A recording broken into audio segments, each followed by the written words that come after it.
আসসালামু আলাইকুম প্রিয় দর্শক মণ্ডলী, লতিরাজ কচু। তো এই লতিরাজ কচু বিষয়ে কিছু আলোচনা করব। যে লতিগুলি বের হয়েছে প্রত্যেকটি গাছে দেখেন কি সুন্দর লতি বের হয়েছে। এটা বাড়ি এক লতিরাজ কচু, দেখেন প্রতিটি গাছেই সুন্দর লতি বের হয়েছে।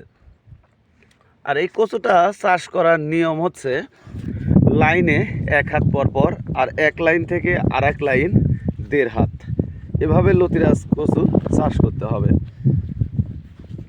দেখেন প্রতিটা গাছে লতি দেখলে বিশ্বাস করতে পারবেন না যে একটা গাছে কি পরিমাণ লতি বের হয়। এই একটা গাছে দেখেন পরতে পরতে লতি বের হচ্ছে।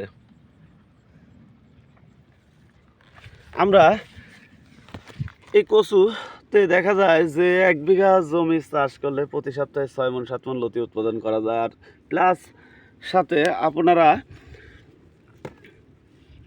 কচুও বিক্রি করতে পারবেন। আর আমরা এই জাতের যে চারা আপনারা প্রমাণ পাবেন সে এই জায়গায়, যে প্রত্যেকটা চারাতেই দেখেন লতি, প্রত্যেকটা চারাতেই 2টা লতি, তাহলে বোঝা যাবে এটা অরিজিনাল লতিরাজ কচু। তো প্রিয় দর্শক মণ্ডলী, আপনারা যদি লতিরাজ কচু চাষাবাদ করতে চান আপনারা আমাদের সাথে যোগাযোগ করতে পারেন। আমরা বাংলাদেশের প্রতিটি জেলায় এই লতিরাজ কচুর চারা সেল দিয়ে থাকি। ভালো থাকবেন, সুস্থ থাকবেন।